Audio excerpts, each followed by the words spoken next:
Hey guys, welcome to another session of RBTL. It's been a while since I've created one of these videos. While you'll see on the screen there, Month of Fortune. I kept on reading as Month of Misfortune for real, because sometimes I just have reading comprehension abilities. But today, the reason why this video is out so late, or coming out so late, is because I had to deal with a lot of drama on my own account today. For those who were on my Twitch streams earlier, you know what it is, that I won't really share that on the YouTube side, but apologies for being a bit late. I wanted to talk about the EEs, I wanted to talk about the Alexa specialty change and my thoughts on that.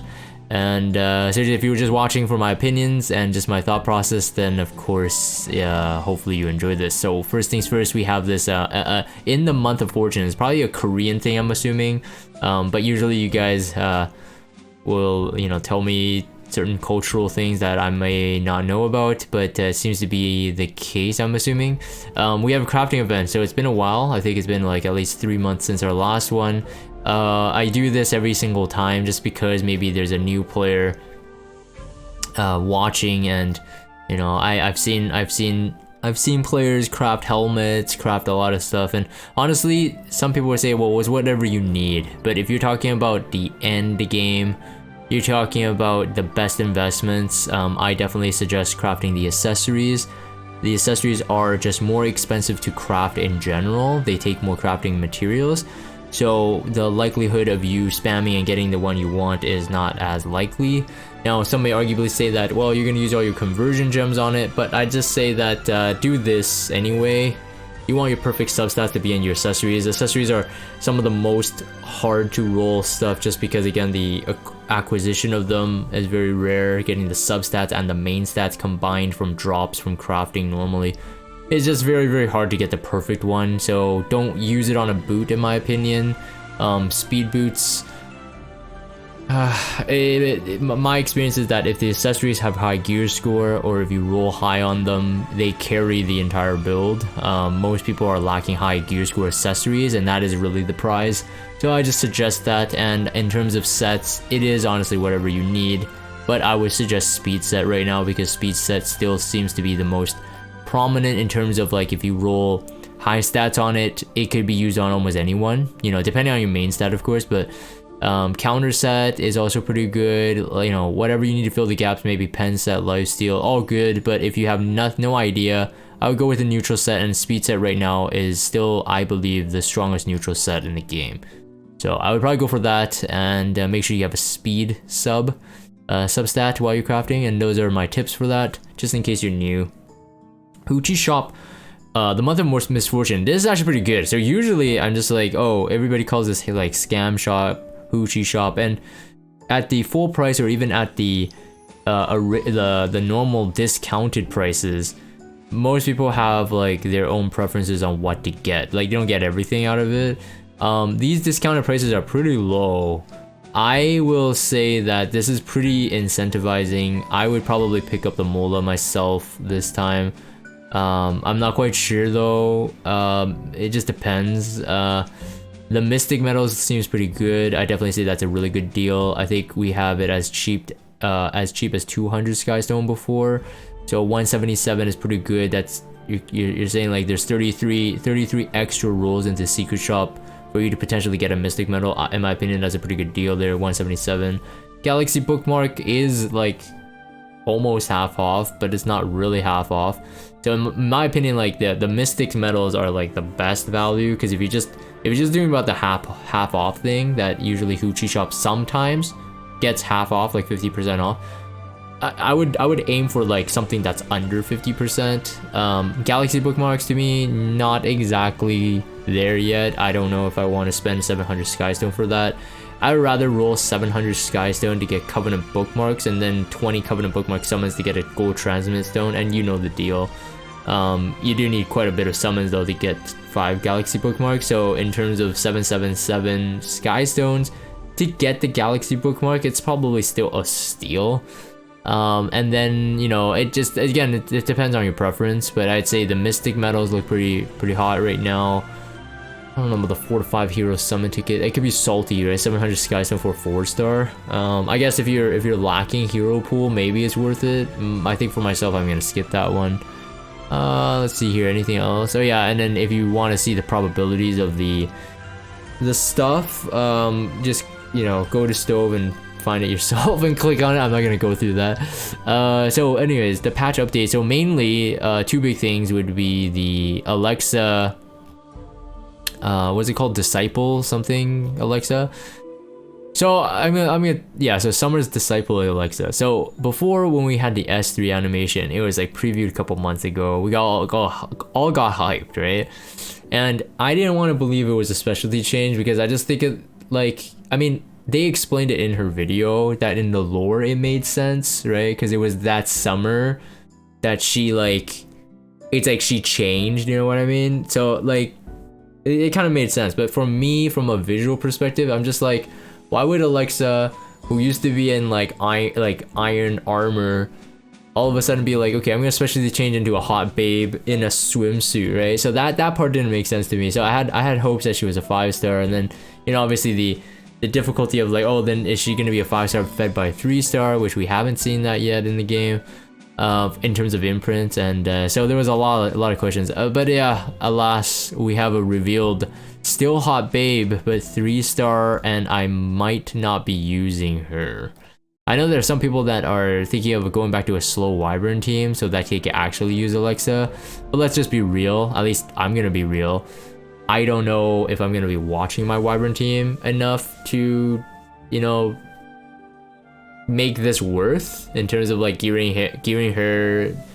I might specialty change her, I think, when I'm bored, because like she still looks really good in my opinion. Like, she's pretty simple, elegant, but then she just like had that tear tied up, and I think that's what that was the wow factor, right? Sadly, they aimed for this and not Clarissa. Cause like, if they were gonna just make a Wyvern farmer anyway, why not just give us the Clarissa skin? Because I'm already using Clarissa. And then she could alleviate that second SSB, or at least for players not to have need for a second SSB in terms of the wave 1 AoE shotter, but they had to give us the Alexa, which I still appreciate. It's just like, hey, Clarissa skin, hello. From year 1, by the way. We got Momo last year, and I was like, what the frick? I mean, maybe Momo is usable now because of some of the recent buffs and stuff, but yeah, she looks pretty good. I mean, S3 animation is very nice, cheerful, it's like summery, but then that's also the thing, right? It's such a weird contrast. Like, you're holding the swords, but then you still have to spike a ball. So it just to me, the entire thing feels so forced that this is the specialty change that she's locked to like a summer theme, and to unlock her, you still have to like clear the Lord of the Summer side story or whatever. Or does it? Yeah, I think so. Yeah, you do. So, like, yeah, I don't know. There's a first for everything, I suppose. So I'm not gonna talk about that too much. I mean, I don't think I want to go through this. She gets some decent stuff, just like any specialty change, but mainly like usable stuff for PvE, right? I mean, maybe arguably you could say that you could bring her into a PvP fight, but then she'd just be a damage dealer that could be replaced by anyone that might be better. So that's unfortunate, but whatever, it's cool. So 3 EEs. All right, so let's talk about this. Okay, so there's clearly one EE I think most PvP players are noticing. Of course, it's Cidd's. I'll talk about that in a bit, but so first things first, Fireball. So Ball and Cezanne, so up to 14% attack, which is nice. Ghost Haunt, increased damage dealt, and dispels 1 buff from all enemies when using the last Requiem, and then increases the last Requiem's effect chances by 5%. I think, I mean, outside of like saying that like, oh, he could be usable in some scenario in PvP, I think he just has like stat issues. His kit is cool, but he doesn't do enough, right? So like, in terms of like Fire Tenny, even though she can't strip on S3, she can defense break, and yeah. So anyways, I mean, he can defense break too, but I think realistically, if you're using him for PvE, so expos, and I think I've used them in in Advent Side Story as well. I think he's for sure like way better, and now you have the EEs to select, right? So I use him in Expo, I use him in the Green Expo, the Lich Expo. So any one of these, to be honest, could be good. Like the D-Spell could be good as well if you don't have a D-Speller. The effect chance could be nice on the last Requiem. Ghost Hunt could be good. Like basically he just cycles through all his skills, right? So it's just like bonus stats, so faster kill, better mechanics, more in his kit. So I don't think there's not too much to comment there. Fire Araminta has an interesting EE. I almost feel like Smilegate is trying to make her work, but they're kind of like afraid to make her work. I mean, the 10 speed EE on DN and her buff from before like changed her like completely, right? And then on top of the frenzy changes and World Arena, especially last season, this season she's a bit slower, but she's still really good.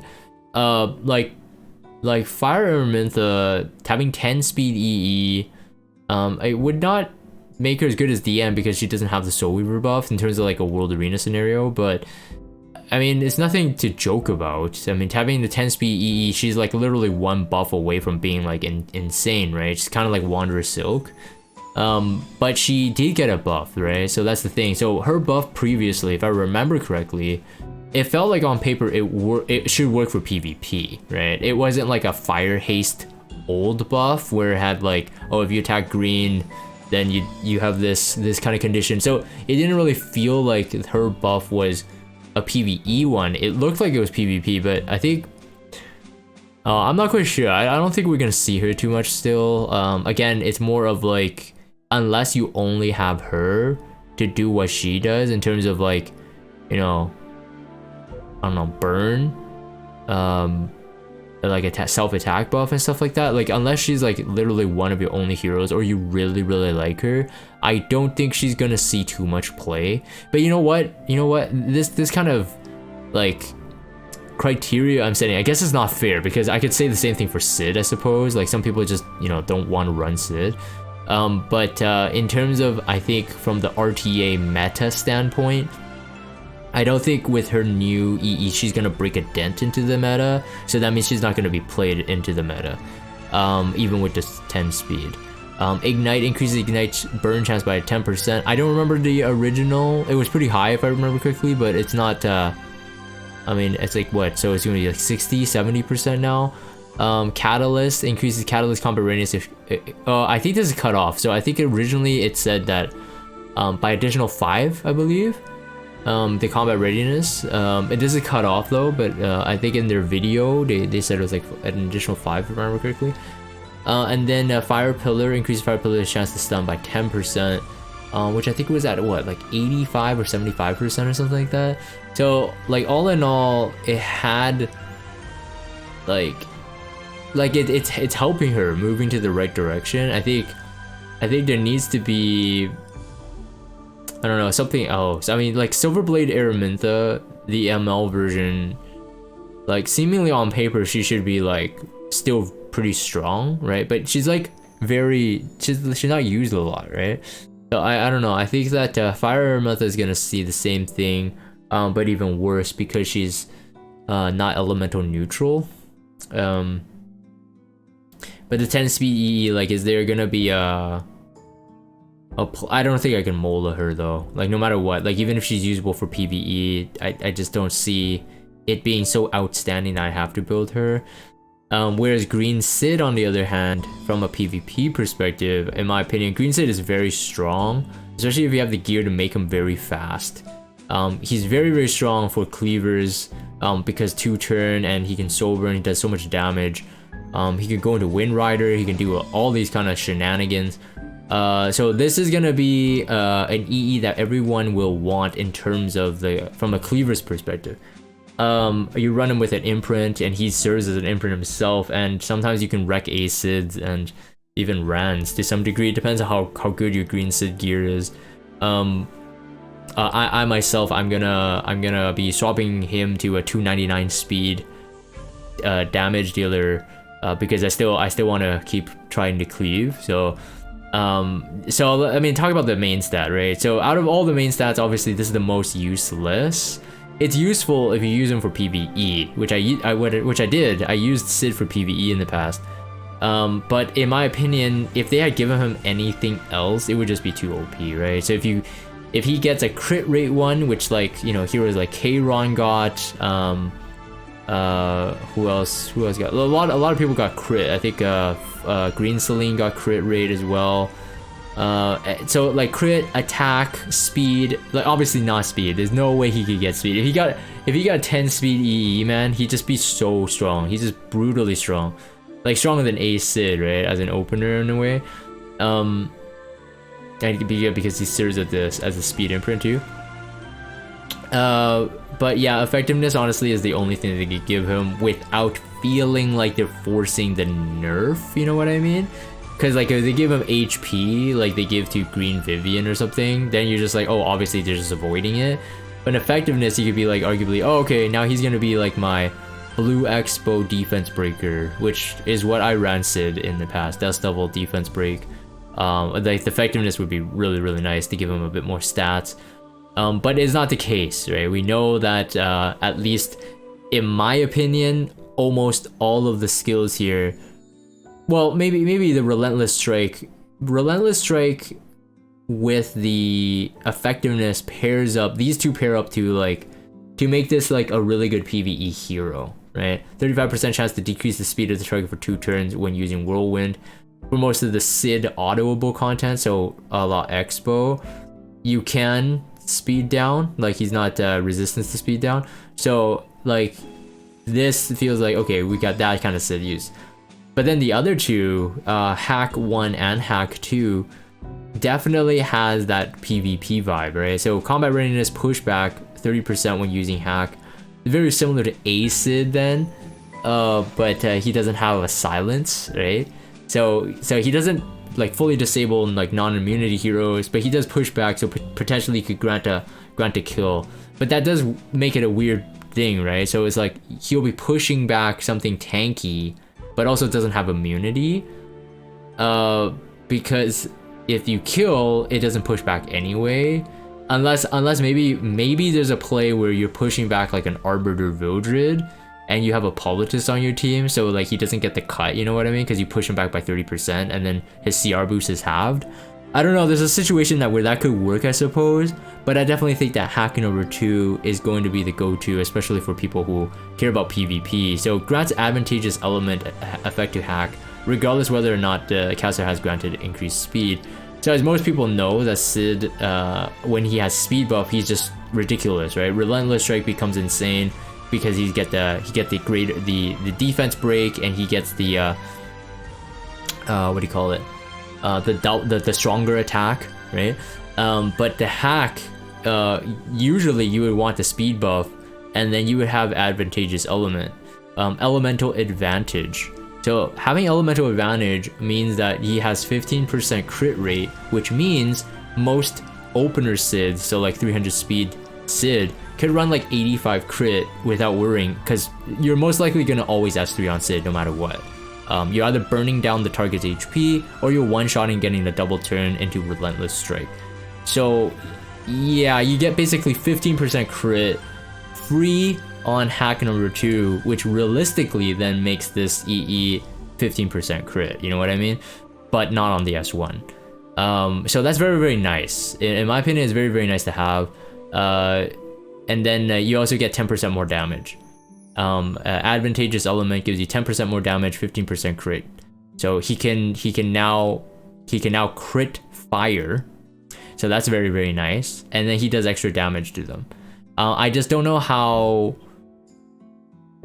it works with the frenzy. I don't know if someone knows the answer to this, but frenzy is like when an elemental hits another that is of a disadvantage. So if, for example, if Cidd hits a fire, I guess this nullifies it completely because it's elemental advantage. So it skips the damage reduction check in terms of the frenzy. I'm assuming that's how it works. But let's just assume it does work that way. That means I think Cidd's Hack number 2 is the strongest EE for him. Just period. I guess having the extra effectiveness is good, I guess. Better than nothing, I suppose. But yeah, they couldn't give him anything better, because otherwise he, in my opinion, would be just too OP. So crit, by the way, just for people who don't know Cidd's self-imprint, but most people probably do, but it depends on the comp that you run into. It might be nice to have Cidd toggleable so he can self-crit rate imprint too. Assuming that, you know, 2 speed imprints make it and you're really boosting Cidd for the first turn anyway, so he can self-crit imprint and not have to spread the speed. But I highly doubt people do that. In my opinion, just get better gear, right? why imprint when you get better gear? But the hack thing does really help. So 15% crit rate on the S3 technically, and then 10% more damage. Shop improvements, I don't think I want to talk about that. Yeah, that's pretty much it for this one.